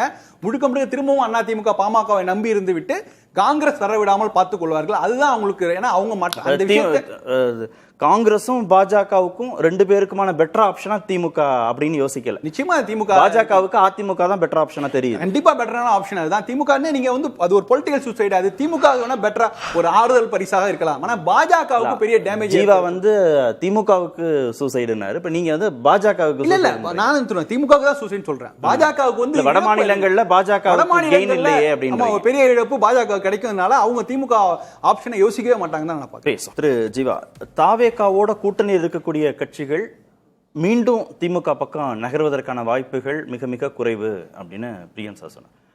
அதற்கான சாத்தியக்கூறுகள் இருக்கா? இன்னும் 2 ஆண்டுகள் இருந்தா கூட அதற்கான சாத்தியக்கூறுகள் இருக்கா? இல்லை, மேபி என்ன வேணாலும் நடக்கலாம். ஏன்னு கேட்டிங்கன்னா, இப்போ இவங்க என்ன சொல்லி ஆதரிச்சாங்க, பாஜக உள்ளே வந்துடும், குடியரசுத் தலைவர் ஆட்சி வந்துவிடக்கூடாதுன்னு. ஆனால் பாஜக உள்ளே வராமலே பாஜகவினுடைய எல்லாமே இங்கே இயல்பாக நடைபெறுகிறது அப்படிங்கிறத உணர ஆரம்பிக்கிறாங்க. இப்போ கம்யூனிஸ்ட்டுகள் வந்து விஜயை நேரடியாக விமர்சிக்கலைனாலும் ரெகுலராக அதை மறுத்து கண்டித்து அவர் பேசியிருக்கலாம், இதை தெளிவுபடுத்தணும், மாணவர்கள் மீது தாக்குதல் நடத்தியிருக்கக்கூடாது, வந்தே மாதரம் பாடப்பட்டது தப்பு, தேசிய கீதத்துக்கு கண்டனம், இப்படிங்கிற விஷயத்த சொல்லிடுறாங்களே. இப்போ முத்தரசன் போன்றவர்கள் பேசுவதெல்லாம் கடுமையாக இருக்குது. இந்த மாணவர் போராட்டத்தில் முத்தரசன் என்ன சொல்கிறாருன்னா, அவர் பேரை கூட நான் சொல்ல விரும்பலை, அப்படி ஒரு கட்சி இருக்குன்னு சொல்கிறவர் முத்தரசன், திமுக காரர் கிடையாது. அவர் சொல்கிறாரு, அவர் பேரையே நான் சொல்ல விரும்பலை அப்படிங்கிறாரு. இவர் சிபிஐ தான். அப்புறம் கட்சியை விட்டு வேணா இவங்க நீக்க முடியுமா? இல்லை அவர் கருத்து எங்கள் கருத்து இல்லைன்னு இதுவரை யாரும் சொல்லலை. பாலபாரதி கடுமையாக கண்டிக்கிறாங்க இந்த அரசை. அப்போ இந்த சிபிஎம் சிபிஐ எப்படி அடுத்த உள்ளாட்சி தேர்தலையோ வருகின்ற இடைத்தேர்தலையோ மக்களவையிலோ விஜய்கிட்ட இருப்பாங்க அப்படிங்கிறதுக்கு இதெல்லாம் இதே விமர்சனங்கள் திமுகவோட கூட்டணி இருக்கிற போதும் இருந்துச்சு. இந்த மாதிரி விமர்சனம் வரல. கூட்டணியை வேண்டான்னு அவங்க முறிச்சுக்கிட்டு திமுக இருந்து வரல. அடிப்படை கொள்கையில மாறுபடுது. திருப்பரங்குன்ற விஷயத்துல இந்துத்துவா எதிர்ப்புல திமுக சிபிஎம் ஒன்னா இருந்தாங்க. குர்பானி விஷயத்துல திமுக இடதுசாரிகள் ஒன்னா இருந்தாங்க. இங்க தமிழ்நாட்டில் வந்து நடுவண் அரசு தன்னுடைய கைகளை இது பண்ணும்போது, நிதியை கொடுக்காம தடுக்கும் போது, இதெல்லாம் ஒன்னா, அதாவது 2 பேருக்குமே ஒரே கருத்தாக தானே இருந்தது. இப்போ விஜய்க்கு வந்து கருத்தே இல்லை. இப்போ இந்த கட்சிக்கு என்ன கருத்துன்னு பெருசா இல்லை. கேட்டால் ஆளுக்கு ஒரு அமைச்சர் போய் பார்ப்பாங்கங்கிறாங்க. அவங்களுக்கு அதுதானே பிரச்சனை. இப்போ இவங்க வந்து என்ன நினைச்சாங்க, ஒரு பொலிட்டிக்கலான ஒரு லீடர்ஷிப்பாக இருக்கு, நம்ம போய் அதை சரி செஞ்சுக்கலாம். ஏன்னா அவர் ஒரு வலதுசாரி கிடையாது, ரைட் விங் கிடையாது, இந்துத்துவா கிடையாது விஜய். ஆனால் அவரை பயன்படுத்திடக்கூடாது இப்படிலாம் சொல்லி தானே விடுதலை சிறுத்தைகள், முஸ்லீம் லீக் எல்லாருமே போனாங்க. இப்போ அவங்க இப்போ வேற ஒன்றும் இல்லைங்க சார், அதிகாரத்தில் பங்கு, முஸ்லீம் அமைப்புகளுக்கு அதிகாரத்தில் பங்கு கிடைச்சாச்சு, தலித் அமைப்புகளுக்கு அதிகாரத்தில் பங்கு கிடைச்சாச்சு, காங்கிரஸ் கட்சிக்கு அதிகாரத்தில் பங்கு கிடைச்சாச்சு. இந்த அதிகாரத்தில் பங்குனால தமிழ்நாடு என்ன மேம்பட்டுருச்சு நான் கேட்குறேன். இதைத்தான் நான் தொடக்கத்தில் சொன்னேன். தமிழ்நாடு மாதிரி அமைப்புக்கு அதிகாரத்தில் பங்கு, கூட்டணி ஆட்சியே தேவையில்லைன்னு. இப்போ கூட்டணி ஆட்சியை நீங்கள் கொண்டு வந்துட்டீங்க, இப்படி ஒரு ஆட்சி வேணும்னு அழகாக கொண்டு வந்துட்டீங்க தமிழ்நாட்டில். இந்த கூட்டணி ஆட்சியினால தலித்துகளுக்கு என்ன பலன் கிடைச்சிச்சு? வன்னியரசு அவர்கள் ஜனநாயகன் திரைப்படம் பெரியாரிய, அம்பேத்கரிய, மார்க்சிய திரைப்படம்னு சொல்கிறாரு. அப்போ அதிகாரத்தில் பங்கு என்னவா வேலை பார்த்துருக்கு? ஒரு ஆளுமையாக இருந்த வன்னியரசை விஜய் ரசிகர் மாதிரி பேச வச்சிருக்கு. இதுதான் அதிகாரத்தில் பங்கு. இவங்க கேட்ட அதிகாரத்தில் பங்கு என்னவாக செஞ்சிருக்குங்கிறேன். இது கூடுதலாக வந்து திமுக செய்யாத என்ன செஞ்சிருக்கு? அந்த கட்சிகள் தனித்து இருக்கும்போது தலித்துகளுக்கும் மாநில சுயாட்சிக்கும் பெண்களுக்கும் பாடுபட்டு நலத்திட்டங்கள் கொண்டு வந்ததுலேருந்து இவங்க என்ன கூடுதலாக செஞ்சுட்டாங்க? இவங்க வச்ச விமர்சனம் என்ன? இதே திமுகவில் ஒரு தலித் கட்சி அமைச்சரவையில் இருந்தால் நடக்கிறதே வேறனாங்க. தலித் கட்சி அமைச்சரவையில் இருக்கு, அந்த கட்சியிலுமே 6 தலித்துகள் இருக்கிறாங்க, காங்கிரஸ் கட்சியில ஒரு தலித்துகள் இருக்கிறாங்க. இத்தனை தலித்துகள் அமைச்சரவை வந்து ஆணவ கொலை நடக்குதே சார், மனித உரிமை மீறல் நடக்குதே சார், லாக்அப் டெத் ரெகுலரா நடக்குதே சார். அப்ப அந்த அதிகாரத்தில் பங்குங்கிறது என்னவா இருக்குங்க? ஒண்ணுமே இல்லையே அதிகாரத்தில். பாஜக எதிர்ப்புல தாவேகா வீரியம் காட்டலைங்கிற அதிருப்தியில தாவேகாவோடு கூட்டணி இருக்கக்கூடிய கட்சிகள் திமுக பக்கம் நோக்கி நகர வாய்ப்பு இருக்கா? நான் தான் முதல்ல பேசும்போதே சொன்னேன், 29 தேர்தலுக்கு முன்னாடி தாவேகாவோட இருக்கிற கூட்டணி கட்சிகள் என்ன மாதிரி ஸ்டாண்ட் எடுப்பாங்கன்னு சொல்ல முடியாது. பை த டைம் தாவேகா வந்து தனக்கு சுயமாக ஒரு மெஜாரிட்டி இந்த பை எலெக்ஷன்ஸ் மூலமாக பெற்று வச்சுக்கோங்களேன், அப்போது அவங்க என்ன மாதிரி கூட்டணி கட்சிகளை டீல் பண்ணுவாங்கன்னு சொல்ல முடியாது. தற்சமயத்துக்கு வந்து இந்த கூட்டணி கட்சிகள் வந்து விஜய்க்கு வந்து ஒரு பாதுகாப்பு கேடயமாக இருக்குது. பாஜகவுக்கு எதிரான ஒரு பாதுகாப்பு கேடயமாக கூட்டணி கட்சிகள் தான் இருந்துகிட்ருக்கு. விஜய்கிட்ட அந்த அளவுக்கு ஒரு வீரியத்தோட ஆன எதிர்ப்பு இல்லை. ஏன்னா அவருக்கு என்ன கவலைன்னா, பாஜகவை நம்ம எதிர்த்துட்டா நிதி கிடைக்காது, கவர்னர் மூலமாக தொந்தரவு கொடுப்பாங்க, பல விஷயங்கள் இருக்குது. அதனால் எதுக்கு நம்ம எதிர்த்துக்கணுன்ற ஐடியாவில் அவங்க இருக்காங்க. இவங்க எதிர்க்கட்டும், இவங்க எதிர்க்கிறதே நமக்கு ஒரு கேடயம் மாதிரி இருக்குன்னு அவர் நினைச்சிட்டு இருக்காரு. திருமாவளவன் அதுதான் சொல்றாரு, நாங்க தான் எதிர்க்கிறோமே, நாங்க தான் விமர்சிக்கிறோம். ஆனால் அது வந்து சரியா ப்ராக்சியில் இங்கே ப்ராக்சியில் இருக்க முடியாது. நீங்கள் உங்கள் பினாமி பேரில் ஒருத்தர் இருக்கிற மாதிரி நீங்கள் பினாமியாக இருக்க முடியாது. நீங்கள் எதிர்க்கணும். நீங்கள் தானே பாஜகவை கொள்கை எதிரின்னு சொன்னது நீங்கள் தானே. அப்போ எதுக்கு இப்போ வாய மூடிட்டு இருக்கீங்க பல விஷயங்களில்? ஏன் அந்த திட்டங்கள்லாம் ஏற்றுக்கிறீங்க? ஸோ நீங்கள் வந்து தாவேகா கொள்கை எதிரின்னு பாஜக சொன்ன பிறகு அது அப்போ நீங்கள் சட்டமன்ற தேர்தலுக்கு முன்னாடி என்ன சொன்னீங்க? இது தேர்தல், சட்டமன்ற தேர்தல், எதுக்கு நாங்கள் பாஜகவை எதிர்க்கணும்? நீங்கள் இப்போது பல விஷயங்களை நீங்கள் பாஜகவை அனுசரித்து போகிறத பார்க்கும்போது என்ன தோணுது? ஆக்சுவலாக நீங்கள் வந்து அப்போது உங்களுக்கு கூட்டணி கட்சிகள் உங்களுக்காக குரல் கொடுக்கறத நம்ம கணக்கில் எடுத்துக்க முடியாது. நீங்கள் பிரின்சிபலாக நீங்கள் என்ன பண்ணீங்க? ஆக்சுவலாக நீங்கள் என்ன மாதிரி குரல் கொடுக்குறீங்க? நீங்கள் என்ன மாதிரி பாஜகவை அந்த அது கொண்ட விஷயங்கள்லாம் நீங்கள் எப்படி டீல் பண்ண போகிறீங்க? இப்போ உதாரணமாக அவங்களுடைய ஓட் பேங்க்கு, எஃப்சிஆர்ஏ பில்லு, அந்த கிறிஸ்டியன் ஓட் பேங்க்கு, அதுக்கே நீங்கள் குரல் கொடுக்க மாட்டேங்கிறீங்களே. ஜிராம்ஜி திட்டத்தை ஏற்றுக்கிறீங்க, பல விஷயங்கள் ஏற்றுக்கிறீங்க. இது மாதிரி இருக்கும்போது சாய்குமாரை கன்டினியூ பண்ணுறீங்க. இது மாதிரி பல விஷயங்கள் இருக்குது. அப்போ இதெல்லாம் ஏன் நடக்குது? ஆக்சுவலாக எதுக்காக நடக்குது? சரி, திமுகவும் பாஜகவோட இணக்கம் காட்டுது அப்படின்னு ஒரு அதிருப்தி இருந்தால் இவங்க ஏன் அங்கே நகரணும்? தாவேக்காவோட இருந்துடலாமே அவங்க. இல்லை தாவேக்காலே இருக்கலாம். பட் ஆனால் இது போகிற போக்கில் கூட்டணி கட்சிகள் வச்சுருந்தா நமக்கு பிரச்சனையா இல்லை சௌரியமான்றதை வந்து தாவேக்கா வந்து தனக்கு மெஜாரிட்டி முழு மெஜாரிட்டி வந்த பிறகு டிசைட் பண்ணுவாங்க.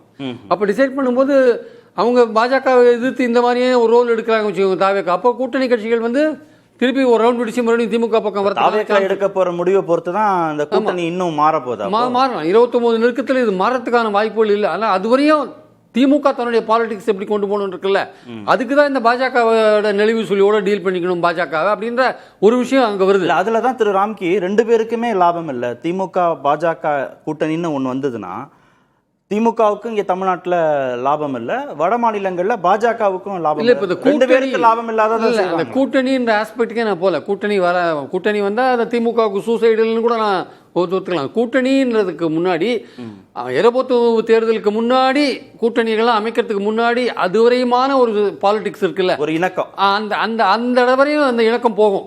அதுக்கப்புறம் திமுக என்ன டீல் பண்ணுன்னு சொல்ல முடியாது. ஏன்னா அது பாஜகவோட சேர்ந்தீங்கன்னா சூசைடில் அந்த எதிர்ப்போட்டு முழுக்க தாவேக்காக்கு நகர்ந்துடும். அதுவும் திமுகவுக்கு தெரியும். ஆனால் 2.5 வருஷம் பாலிடிக்ஸ் எப்படி கிடக்கிறது? நீங்கள் சொல்கிறாரு அந்த எம்ஜிஆர் காலத்தில் இல்லையான்னாரு. எம்ஜிஆர் காலத்தில் என்ஃபோர்ஸ்மெண்ட் இவ்வளோ வீரியமாக இல்லையே, இப்போ தானே வீரியமாக இருக்குது. அதனால் வந்து இதெல்லாம் வந்து எல்லாம் பயப்பட மாட்டாங்க இருப்பாங்க. அது வந்து சம்மந்தப்பட்ட ஆளுங்களுக்கு தான் தெரியும் அதோட விஷயம். அது வந்து நம்ம வெளியிலேருந்து பேசலாம். இதோட ஹீட் வந்து சம்மந்தப்பட்ட ஆளுங்களுக்கு தான் தெரியும். நேருவை கேட்டிங்கன்னா தெரியும், வேலுவை கேட்டிங்கன்னா தெரியும் அவங்க என்ன ஃபீல் பண்ணுறாங்கன்ட்டு. ஏன்னா அது அப்படிப்பட்ட விஷயம் சார். எம்ஜிஆர் காலத்தில் வந்து என்ஃபோர்ஸ்மெண்ட் பிஎம்எல்ஏ ஆக்ட் கிடையாது. அப்போ ஃபெரான் இருந்தது. ஃபெரா ஒன்றும் பெரிய தீவிரமான ஆக்ட் கிடையாது. ஃபெமான் ஒன்று இருந்தது. இப்போ பிஎம்எல்ஏ இருக்குது. இப்போ பிஎம்எல்ஏல உங்களை 6 மாதம் தூக்கி உள்ளே போட்டிங்கன்னா என்ன பண்ணுவாங்க? அந்த எஃப்ஐஆர் இங்கே ஏகப்பட்ட எஃப்ஐஆர் காத்துன்னு இருக்கு. விஜய் டெய்லி ஒரு எஃப்ஐஆர் கூட போடுவார், சொல்ல முடியாது. அதனால் யதார்த்தமான பாலிடிக்ஸ் 2.5 வருஷ காலம் எப்படி திமுக அப்படியே சுலபமாக ஓட்டர் தள்ளின்னு போகிறது கடல்லன்னு முக்கியமான விஷயம் அதுதாங்க. அதுக்கு அவங்க நெளிவு சொல்லியோட இருப்பாங்க.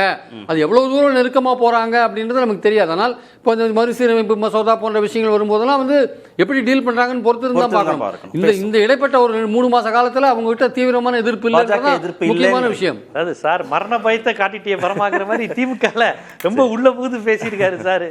திரு ஜீவா, தாவேக்காவோட கூட்டணி இருக்கக்கூடிய கட்சிகள் மீண்டும் திமுக பக்கம் நகர்வதற்கான வாய்ப்புகள் மிக மிக குறைவு அப்படின்னு பிரியன் சார் சொன்னார். அதற்கான சாத்தியக்கூறுகள் இருக்கா? இன்னும் 2 ஆண்டுகள் இருந்தால் கூட அதற்கான சாத்தியக்கூறுகள் இருக்கா? இல்லை, மேபி என்ன வேணாலும் நடக்கலாம். ஏன்னு கேட்டிங்கன்னா இப்போ இவங்க என்ன சொல்லி ஆதரிச்சாங்க, பாஜக உள்ளே வந்துடும், குடியரசுத் தலைவர் ஆட்சி வந்துவிடக்கூடாதுன்னு. ஆனால் பாஜக உள்ளே வராமலே பாஜகவினுடைய எல்லாமே இங்கே இயல்பாக நடைபெறுகிறது அப்படிங்கிறத உணர ஆரம்பிக்கிறாங்க. இப்போ கம்யூனிஸ்ட்டுகள் வந்து விஜயை நேரடியாக விமர்சிக்கலைனாலும் ரெகுலராக அதை மறுத்து கண்டித்து அவர் பேசியிருக்கலாம், இதை தெளிவுபடுத்தணும், மாணவர்கள் மீது தாக்குதல் நடத்தியிருக்கக்கூடாது, வந்தே மாதரம் பாடப்பட்டது தப்பு, தேசிய கீதத்துக்கு கண்டனம், இப்படிங்கிற விஷயத்த சொல்லிடுறாங்களே. இப்போ முத்தரசன் போன்றவர்கள் பேசுவதெல்லாம் கடுமையாக இருக்குது. இந்த மாணவர் போராட்டத்தில் முத்தரசன் என்ன சொல்கிறாருன்னா, அவர் பேரை கூட நான் சொல்ல விரும்பலை, அப்படி ஒரு கட்சி இருக்குன்னு சொல்கிறவர் முத்தரசன், திமுக காரர் கிடையாது. அவர் சொல்கிறாரு அவர் பேரையே நான் சொல்ல விரும்பலை அப்படிங்கிறாரு. இவர் சிபிஐ தான். அப்புறம் கட்சியை விட்டு வேணா இவங்க நீக்க முடியுமா? இல்லை அவர் கருத்து எங்கள் கருத்துலன்னு இதுவரை யாரும் சொல்லலை. பாலபாரதி கடுமையாக கண்டிக்கிறாங்க இந்த அரசை. அப்போ இந்த சிபிஎம் சிபிஐ எப்படி அடுத்த உள்ளாட்சி தேர்தலையோ வருகின்ற இடைத்தேர்தலையோ மக்களவையிலோ விஜய்கிட்ட இருப்பாங்க அப்படிங்கிறதுக்கு இதெல்லாம் இதே விமர்சனங்கள் திமுகவோட கூட்டணி இருக்கிற போதும் இருந்துச்சு. இந்த மாதிரி விமர்சனம் வரல. கூட்டணியை வேண்டான்னு அவங்க முறிச்சுக்கிட்டு திமுக இருந்து வரல. அடிப்படை கொள்கையில் மாறுபடுது. திருப்பரங்குன்ற விஷயத்தில் இந்துத்துவா எதிர்ப்புல திமுக சிபிஎம் ஒன்றா இருந்தாங்க. குர்பானி விஷயத்தில் திமுக இடதுசாரிகள் ஒன்றா இருந்தாங்க. இங்கே தமிழ்நாட்டில் வந்து நடுவண் அரசு தன்னுடைய கைகளை இது பண்ணும்போது நிதியை கொடுக்காம தடுக்கும்போது இதெல்லாம் ஒன்றா, அதாவது 2 பேருக்குமே ஒரே கருத்தாக தானே இருந்தது. இப்போ விஜய்க்கு வந்து கருத்தே இல்லை. இப்போ இந்த கட்சிக்கு என்ன கருத்துன்னு பெருசாக இல்லை. கேட்டால் ஆளுக்கு ஒரு அமைச்சர் போய் பார்ப்பாங்கங்கிறாங்க. அவங்களுக்கு அதுதானே பிரச்சனை. இப்போ இவங்க வந்து என்ன நினச்சாங்க, ஒரு பொலிட்டிக்கலான ஒரு லீடர்ஷிப்பாக இருக்குது, நம்ம போய் அதை சரி செஞ்சுக்கலாம். ஏன்னா அவர் ஒரு வலதுசாரி கிடையாது, ரைட் விங் கிடையாது, இந்துத்துவா கிடையாது விஜய். ஆனால் அவரை பயன்படுத்திடக்கூடாது இப்படிலாம் சொல்லி தானே விடுதலை சிறுத்தைகள், முஸ்லீம் லீக் எல்லாருமே போனாங்க. இப்போ அவங்க இப்போ வேற ஒன்றும் இல்லைங்க சார், அதிகாரத்தில் பங்கு, முஸ்லீம் அமைப்புகளுக்கு அதிகாரத்தில் பங்கு கிடைச்சாச்சு, தலித் அமைப்புகளுக்கு அதிகாரத்தில் பங்கு கிடைச்சாச்சு, காங்கிரஸ் கட்சிக்கு அதிகாரத்தில் பங்கு கிடைச்சாச்சு. இந்த அதிகாரத்தில் பங்குனால தமிழ்நாடு என்ன மேம்பட்டுருச்சுன்னு நான் கேட்குறேன். இதைத்தான் நான் தொடக்கத்துல சொன்னேன். தமிழ்நாடு மாதிரி அமைப்புக்கு அதிகாரத்தில் பங்கு கூட்டணி ஆட்சியே தேவையில்லைன்னு. இப்போ கூட்டணி ஆட்சியை நீங்கள் கொண்டு வந்துட்டீங்க. இப்படி ஒரு ஆட்சி வேணும்னு அழகாக கொண்டு வந்துட்டீங்க தமிழ்நாட்டில். இந்த கூட்டணி ஆட்சினால தலித்துகளுக்கு என்ன பலன் கிடைச்சிச்சு? வன்னியரசு அவர்கள் ஜனநாயகன் திரைப்படம் பெரியாரிய அம்பேத்கரிய மார்க்சிய திரைப்படம்னு சொல்றாரு. அப்போ அதிகாரத்தில் பங்கு என்னவா வேலை பார்த்துருக்கு? ஒரு ஆளுமையாக இருந்த வன்னியரசை விஜய் ரசிகர் மாதிரி பேச வச்சிருக்கு. இதுதான் அதிகாரத்தில் பங்கு. இவங்க கேட்ட அதிகாரத்தில் பங்கு என்னவாக செஞ்சிருக்குங்கிறேன். இது கூடுதலாக திமுக செய்யாத என்ன செஞ்சிருக்கு? அந்த கட்சிகள் தனித்து இருக்கும்போது தலித்துகளுக்கும் மாநில சுயாட்சிக்கும் பெண்களுக்கும் பாடுபட்டு நலத்திட்டங்கள் கொண்டு வந்ததுலேருந்து இவங்க என்ன கூடுதலாக செஞ்சுட்டாங்க? இவங்க வச்ச விமர்சனம் என்ன? இதே திமுகவில் ஒரு தலித் கட்சி அமைச்சரவையில் இருந்தால் நடக்கிறதே வேறனாங்க. தலித் கட்சி அமைச்சரவையில் இருக்கு. அந்த கட்சியிலுமே 6 தலித்துகள் இருக்கிறாங்க. காங்கிரஸ் கட்சியில ஒரு தலித்துகள் இருக்கிறாங்க. இத்தனை தலித்துகள் அமைச்சரவை ஆணவ கொலை நடக்குதே சார், மனித உரிமை மீறல் நடக்குதே சார், லாக்அப் டெத் ரெகுலரா நடக்குதே சார். அப்ப அந்த அதிகாரத்தில் பங்குங்கிறது என்னவா இருக்குங்க? ஒண்ணுமே இல்லையே அதிகாரத்தில். பாஜக எதிர்ப்புல தாவேகா வீரியம் காட்டலைங்கிற அதிருப்தியில தாவேகாவோடு கூட்டணி இருக்கக்கூடிய கட்சிகள் திமுக பக்கம் நோக்கி நகர வாய்ப்பு இருக்கா? நான் தான் முதல்ல பேசும்போதே சொன்னேன், 29 தேர்தலுக்கு முன்னாடி தாவேகாவோட இருக்கிற கூட்டணி கட்சிகள் என்ன மாதிரி ஸ்டாண்ட் எடுப்பாங்கன்னு சொல்ல முடியாது. பை த டைம் தாவேகா தனக்கு சுயமாக ஒரு மெஜாரிட்டி இந்த பை எலெக்ஷன்ஸ் மூலமாக பெற்றது வச்சுக்கோங்களேன், அப்போது அவங்க என்ன மாதிரி கூட்டணி கட்சிகளை டீல் பண்ணுவாங்கன்னு சொல்ல முடியாது. தற்சமயத்துக்கு இந்த கூட்டணி கட்சிகள் விஜய்க்கு ஒரு பாதுகாப்பு கேடயமாக இருக்குது. பாஜகவுக்கு எதிரான ஒரு பாதுகாப்பு கேடயமாக கூட்டணி கட்சிகள் தான் இருந்துட்டு இருக்கு. விஜய்கிட்ட அந்த அளவுக்கு ஒரு வீரியத்தோட ஆன எதிர்ப்பு இல்லை. ஏன்னா அவருக்கு என்ன கவலைன்னா, பாஜகவை நம்ம எதிர்த்துட்டா நிதி கிடைக்காது, கவர்னர் மூலமாக தொந்தரவு கொடுப்பாங்க, பல விஷயங்கள் இருக்குது. அதனால் எதுக்கு நம்ம எதிர்த்துக்கணுன்ற ஐடியாவில் அவங்க இருக்காங்க. இவங்க எதிர்க்கட்டும், இவங்க எதிர்க்கிறதே நமக்கு ஒரு கேடயம் மாதிரி இருக்குன்னு அவர் நினைச்சிட்டு இருக்காரு. திருமாவளவன் அதுதான் சொல்றாரு, நாங்க தான் எதிர்க்கிறோமே, நாங்க தான் விமர்சிக்கிறோம். ஆனால் அது சரியா ப்ராக்சியில் ப்ராக்சியில் இருக்க முடியாது. நீங்கள் உங்கள் பினாமி பேரில் ஒருத்தர் இருக்கிற மாதிரி நீங்கள் பினாமியாக இருக்க முடியாது. நீங்கள் எதிர்க்கணும். நீங்கள் தானே பாஜகவை கொள்கை எதிரின்னு சொன்னது நீங்கள் தானே. அப்போ எதுக்கு இப்போ வாய மூடிட்டு இருக்கீங்க பல விஷயங்களில்? ஏன்னா அந்த திட்டங்கள்லாம் ஏற்றுக்கிறீங்க. ஸோ நீங்கள் தாவேகா கொள்கை எதிரின்னு பாஜக சொன்ன பிறகு அது வீரிய. அப்போ நீங்கள் சட்டமன்ற தேர்தலுக்கு முன்னாடி என்ன சொன்னீங்க? இது தேர்தல், சட்டமன்ற தேர்தல், எதுக்கு நாங்கள் பாஜகவை எதிர்க்கணும்? நீங்கள் இப்போது பல விஷயங்களில் நீங்கள் பாஜகவை அனுசரித்து போகிறத பார்க்கும்போது என்ன தோணுது? ஆக்சுவலாக நீங்கள் அப்போது உங்களுக்கு கூட்டணி கட்சிகள் உங்களுக்காக குரல் கொடுக்கறத நம்ம கணக்கில் எடுத்துக்க முடியாது. நீங்கள் பிரின்சிபலாக நீங்கள் என்ன பண்ணீங்க? ஆக்சுவலாக நீங்கள் என்ன மாதிரி குரல் கொடுக்குறீங்க? நீங்கள் என்ன மாதிரி பாஜகவை அது கொண்ட விஷயங்கள்லாம் நீங்கள் எப்படி டீல் பண்ண போகிறீங்க? இப்போ உதாரணமாக அவங்களுடைய ஓட் பேங்க்கு, எஃப்சிஆர்ஏ பில்லு, அந்த கிறிஸ்டியன் ஓட் பேங்க்கு, அதுக்கே நீங்கள் குரல் கொடுக்க மாட்டேன்றீங்களே. ஜிராம்ஜி திட்டத்தை ஏற்றுக்கிறீங்க, பல விஷயங்கள் ஏற்றுக்கிறீங்க. இது மாதிரி இருக்கும்போது சாய்குமாரை கண்டினியூ பண்ணுறீங்க. இது மாதிரி பல விஷயங்கள் இருக்குது. அப்போ இதெல்லாம் ஏன் நடக்குது? ஆக்சுவலாக எதுக்காக நடக்குது? சரி, திமுகவும் பாஜகவோட இணக்கம் காட்டுது அப்படின்னு ஒரு அதிருப்தி இருந்தால் இவங்க ஏன் அங்கே நகரணும்? தாவேகாவோட இருந்துடலாமே அவங்க. இல்லை, தாவேக்காலே இருக்கலாம். பட் ஆனால் இது போகிற போக்கில் கூட்டணி கட்சிகள் வச்சுருந்தா நமக்கு பிரச்சனையா இல்லை சௌரியமான்றதை தாவேக்கா தனக்கு மெஜாரிட்டி, முழு மெஜாரிட்டி வந்த பிறகு டிசைட் பண்ணுவாங்க. அப்போ டிசைட் பண்ணும்போது அவங்க பாஜகவை எதிர்த்து இந்த மாதிரியே ஒரு ரோல் எடுக்கிறாங்க வச்சுக்கோங்க தாவேக்கா. அப்போ கூட்டணி கட்சிகள் திருப்பி ஒரு ரவுண்ட் பிடிச்சி மறுபடியும் திமுக பக்கம் வர தாவேக்கா எடுக்க போகிற முடிவை பொறுத்து தான் அந்த கூட்டணி இன்னும் மாற போகுது. மாறலாம். 29 நெருக்கத்தில் இது மாறத்துக்கான வாய்ப்புகள் இல்லை. ஆனால் அதுவரையும் திமுக தன்னுடைய பாலிடிக்ஸ் எப்படி கொண்டு போகணும் இருக்குல்ல, அதுக்கு தான் இந்த பாஜகவோட நெளிவு சொல்லியோட டீல் பண்ணிக்கணும் பாஜகவை அப்படின்ற ஒரு விஷயம் அங்கே வருது. அதில் தான் திரு ராம்கி 2 பேருக்குமே லாபம் இல்லை. திமுக பாஜக கூட்டணின்னு ஒன்று வந்ததுன்னா திமுகவுக்கும் இங்கே தமிழ்நாட்டில் லாபம் இல்லை, வட மாநிலங்களில் பாஜகவுக்கும் லாபம் இல்லை. இப்போ 2 பேருக்கு லாபம் இல்லாத அந்த கூட்டணின்ற ஆஸ்பெக்டுக்கே நான் போல. கூட்டணி வந்தால் அந்த திமுகவுக்கு சூசைடுன்னு கூட நான் ஒத்துக்கலாம். கூட்டணின்றதுக்கு முன்னாடி 29 தேர்தலுக்கு முன்னாடி கூட்டணிகள்லாம் அமைக்கிறதுக்கு முன்னாடி அதுவரையுமான ஒரு பாலிடிக்ஸ் இருக்குல்ல, ஒரு இணக்கம், அந்த அந்த அந்த இடவரையும் அந்த இணக்கம் போகும். அதுக்கப்புறம் திமுக என்ன டீல் பண்ணுன்னு சொல்ல முடியாது. ஏன்னா அது பாஜகவோட சேர்ந்தீங்கன்னா சூசைடில் அந்த எதிர்ப்போட்டு முழுக்க தாவேக்காக்கு நகர்ந்துடும். அதுவும் திமுகவுக்கு தெரியும். ஆனால் 2.5 வருஷம் பாலிடிக்ஸ் எப்படி கிடக்கிறது? நீங்கள் சொல்கிறாரு எம்ஜிஆர் காலத்தில் இல்லையான்னாரு. எம்ஜிஆர் காலத்தில் என்ஃபோர்ஸ்மெண்ட் இவ்வளோ வீரியமாக இல்லையே, இப்போ தானே வீரியமாக இருக்கு. அதனால இதெல்லாம் இல்லை பயப்பட மாட்டாங்க, இருப்பாங்க. அது சம்மந்தப்பட்ட ஆளுங்களுக்கு தான் தெரியும் அதோட விஷயம். அது நம்ம வெளியிலேருந்து பேசலாம். இதோட ஹீட் சம்மந்தப்பட்ட ஆளுங்களுக்கு தான் தெரியும். நேருவை கேட்டிங்கன்னா தெரியும், வேலுவை கேட்டிங்கன்னா தெரியும் அவங்க என்ன ஃபீல் பண்ணுறாங்கன்ட்டு. ஏன்னா அது அப்படிப்பட்ட விஷயம் சார். எம்ஜிஆர் காலத்தில் என்ஃபோர்ஸ்மெண்ட் பிஎம்எல்ஏ ஆக்ட் கிடையாது. அப்போ ஃபெரான் இருந்தது. ஃபெரா ஒன்றும் பெரிய தீவிரமான ஆக்ட் கிடையாது. ஃபெமான் ஒன்று இருந்தது. இப்போ பிஎம்எல்ஏ இருக்குது. இப்போ பிஎம்எல்ஏல உங்களை 6 மாதம் தூக்கி உள்ளே போட்டிங்கன்னா என்ன பண்ணுவாங்க? அந்த எஃப்ஐஆர் இங்கே ஏகப்பட்ட எஃப்ஐஆர் காத்துன்னு இருக்கு. விஜய் டெய்லி ஒரு எஃப்ஐஆர் கூட போடுவார், சொல்ல முடியாது. அதனால் யதார்த்தமான பாலிடிக்ஸ் 2.5 வருஷ காலம் எப்படி திமுக அப்படியே சுலபமாக போட்டை தள்ளின்னு போகிறது கடல்லன்னு முக்கியமான விஷயம் அதுதாங்க. அதுக்கு அவங்க நெளிவு சுழியோட இருப்பாங்க. அது எவ்வளவு தூரம் நெருக்கமாக போகிறாங்க அப்படின்றது நமக்கு தெரியாது. ஆனால் இப்போ இந்த மறுசீரமைப்பு மசோதா போன்ற விஷயங்கள் வரும்போதெல்லாம் வந்து எப்படி டீல் பண்ணுறாங்கன்னு பொறுத்து இருந்தால் பார்க்கணும். இந்த இடைப்பட்ட ஒரு 3 மாச காலத்தில் அவங்க கிட்ட தீவிரமான எதிர்ப்பு இல்லை, முக்கியமான விஷயம். அது சார் மரண பயத்தை காட்டிட்டே பரமாக்குற மாதிரி திமுகல ரொம்ப உள்ள புகுந்து பேசியிருக்காரு சார். பேசும் இடைவெளி பிறகு நேர்பட பேச தொடரும். கண்டிப்பா ஏற்றுக்கொள்ள முடியாது. பிரதான